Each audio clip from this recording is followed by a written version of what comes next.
What's up, gang? Welcome back for some more Always Sunny. We are now crossing into the second half of the season, and historically, I feel like throughout the past couple of seasons, a lot of my favorite episodes of the show and of the season, I feel like have come in the second half. Not that the first half is lackluster at all, because it has amazing episodes as well, but I feel like they really start hitting a good groove with the last couple episodes, and so I'm hoping for some good stuff coming up, some memorable episodes, maybe some memorable new characters, who knows. They certainly have introduced quite a bit at this point though, and so hopefully you guys enjoy watching along with me for this episode. If you do, definitely consider leaving a thumbs up. Helps the video reach a lot more people, helps the channel grow. Of course, you can check out the full-length reaction to this and all the past Always Sunny episodes I've done on my Patreon. Link for that is in the description below. Those are always uploaded before the YouTube edit, so you can get them ahead of time if you'd like. And of course, you need your own copy of the show to watch along with me there. But without further ado, let's go ahead and jump straight into episode 7. I hope I get to see at least one ancient spirit. I think we should get some chalk and some erasers, because that dust cloud,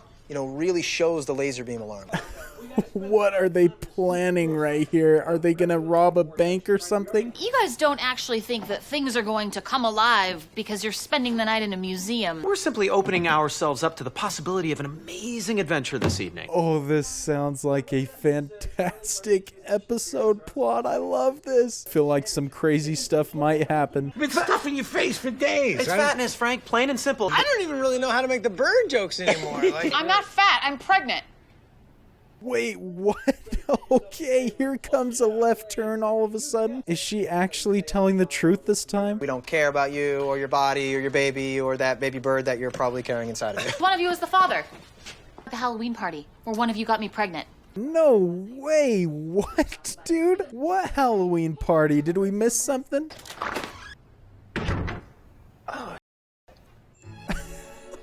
Oh no, dude, what the heck? I got all excited about the museum thing. I didn't anticipate anything else major happening. They pull a fast one on us. I assume this Halloween party is something that happened off screen. Got me all worried there for a second that I accidentally skipped too far forward. I don't even remember that party. I was wasted. Me too. I browned out that evening. What's browned out? When you drink so much that everything goes brown. It's not as severe as a blackout.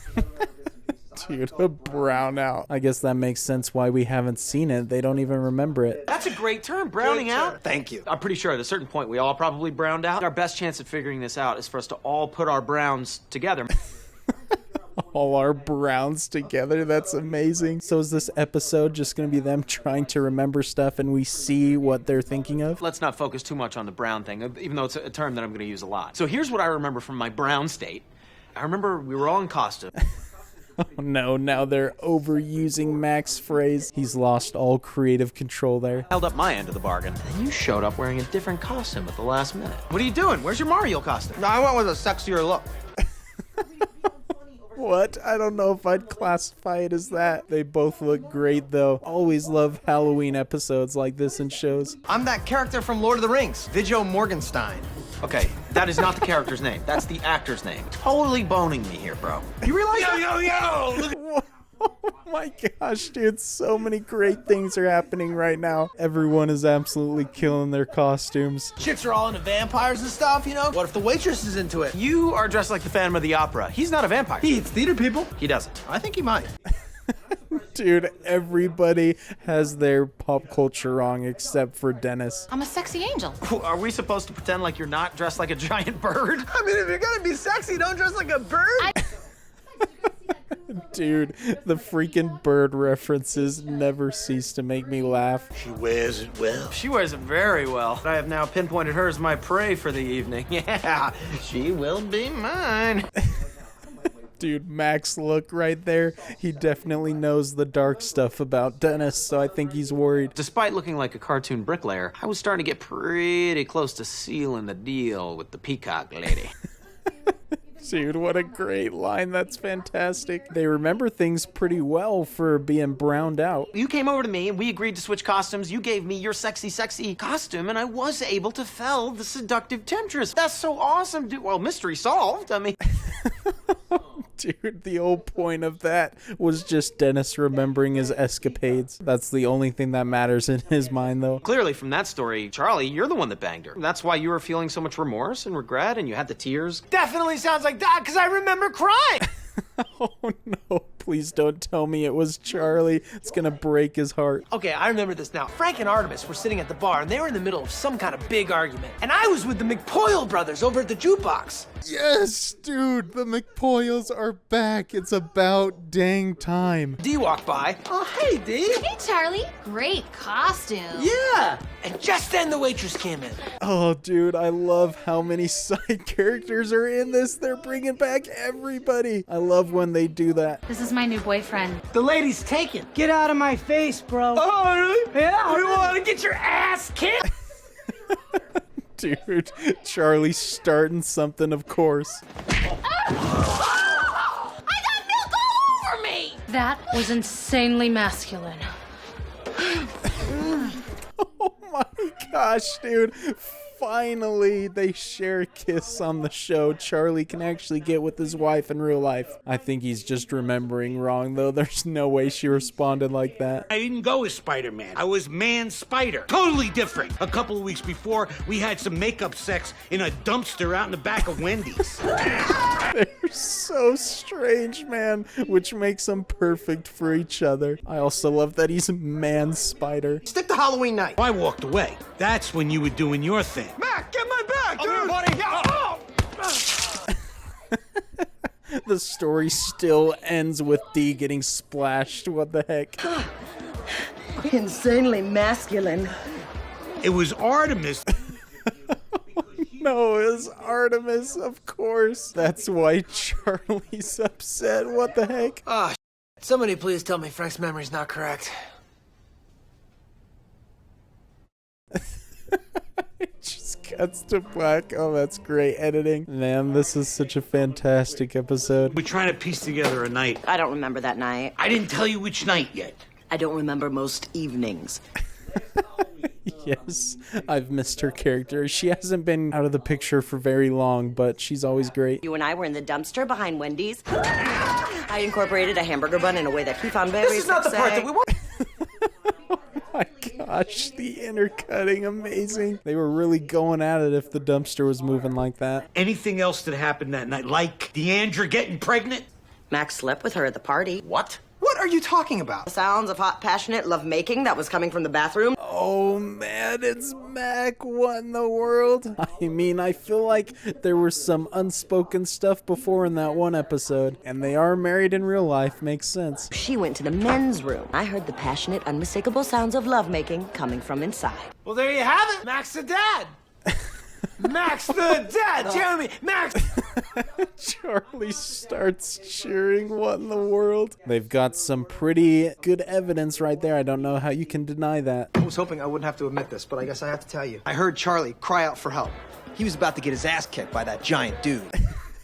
Oh, that guy grew so much from Mac's point of view. I secured the area, and I've retained order, like I always do. Everybody chill!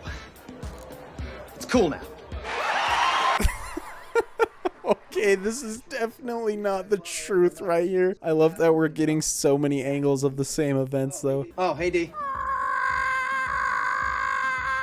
I do not give a about your problems, D, okay? Oh my, the bird jokes have come full circle. She's a legit bird now. What is that supposed to mean? Okay, you know what? Get out of here. Shoot! Shoot! So annoying. Oh yes, she's back too. That's incredible. Don't tell me Mac got with her. She's moved on from Dennis. Let's do this.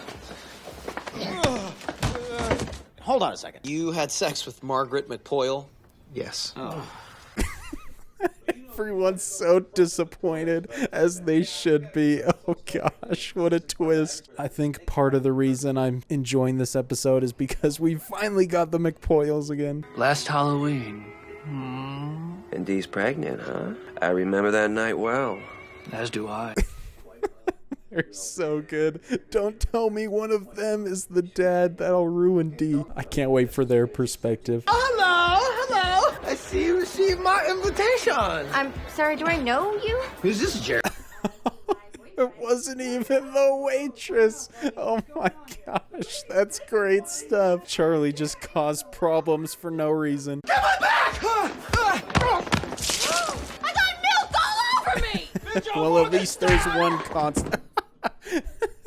No, Mac punched the girl. Oh, this is the best version yet right here. And I believe this one because, according to them, they weren't drinking. Mac kicked her out of the bathroom so he could make sweet love to Margaret. I heard you gave quite a performance, McPoyle. Jeez, well, at least the McPoyles can hype him up, but I don't think that's the kind of hype you want.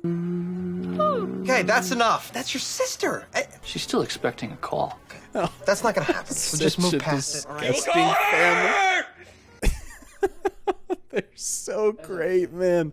I have missed them so much. Please tell me them finally coming back means we're gonna get more episodes with them. Everybody thinks you're so hot, huh? You big hot bird. You take it off and switch me. This is mine now. I don't think so. Oh, I don't think so. Dude, when Dee mocks other people, it's so hilarious. This poor lady is mixed up in everything just because she talked to Dennis for a bit. Dee came out of the bathroom in her new costume feeling quite saucy. Call me a bird all night, making fun, saying names. Oh no, it was Dennis because he did say he got with the girl in the peacock costume. Knowing that Charlie was the weakest and by far the most vulnerable, she assumed he would be the easiest to take advantage of. And Dennis is the one who switched into Charlie's costume. It's all coming together right now. That wasn't me. I switched costumes with Dennis. That was Dennis. So Dennis thought Deandra was the peacock chick. No, they've become McPoyles as well. Just making fun of them earlier for talking about her sister that way, or their sister. You're the dad. Delightful. I'm gonna be sick. Go, do it. Oh, feel it. Let it out. So ridiculous, man. They push the limit. This is Dennis's worst nightmare right here. This is bad. You thought you had sex with Charlie, but it was Dennis that you went into the back room with. I had sex with you. It was sex with me. It was sex with me. Dennis is just a broken man right now. It doesn't look like Dee has the same stomach she had before, though. Was she just joking? I did not have sex with Dennis. Yes, you did. You thought it was me because you wanted sex from me. They just sound like freaking conspiracy theorists now. I guess she does still have the same stomach as before. It was just the angle. None of you are the father. I just told you that because you were making fun of me for eating the sandwich. Are you absolutely sure that you and I did not have sex? Yeah. Oh! Oh man, they can all sleep easy tonight.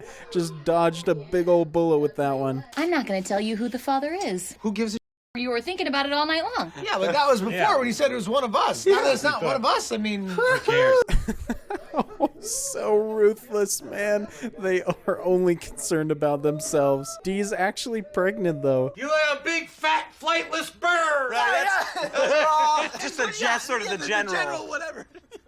Oh, we were hanging on that shot for a while. I thought they were going to go around the corner and somebody was going to leave. That episode was so good, man. The McPoyles are back in the best way possible. They're so hilarious. I still feel like they are probably my favorite side characters, just because they provide such a chaotic dynamic. And since there's 3 of them, there's a lot of different intertwining relationships with the gang. But that was also just a very creative storytelling style. Loved all the back and forth and the memory recall. Well, the gang may not be super interested in who the father is to Dee's baby, but I certainly am. I hope we learn that soon enough, because I feel like this is the first time where someone has announced a major event like that and they weren't lying about it, because we've obviously had that happen a bunch of times in the past from, I believe, almost all the gang members have said something like that. But Dee seems to legit be pregnant, which happened very fast out of nowhere, because obviously just coming off last episode she wasn't pregnant, and she, I assume, is a little ways along if they were noticing it at this point. And so I feel like that could be a very big story going through the rest of this season. So we will find out, hopefully, who the dad is eventually, but I could imagine it's going to be a big surprise. Could be Ben after all, because they had their fling, and I think he still has some feelings for, but I don't want to throw out too many guesses and potentially ruin the surprise for myself, and so I will just anticipate it coming up here eventually. But hopefully you guys had a good time watching along with me for this episode. Really such a fun one, and I'm hoping we don't have to go through a McPoyle drought the length of the one that we just ended, because it'd been almost 2 seasons, I feel like, since the last episode they were in. But if you did enjoy this episode with me, definitely consider leaving a thumbs up. Helps the video reach a lot more people, helps the channel grow, and of course you can check out the full-length reaction to this episode with me on my Patreon. Link for that is in the description below. But until the next episode, I will see you all later. Peace.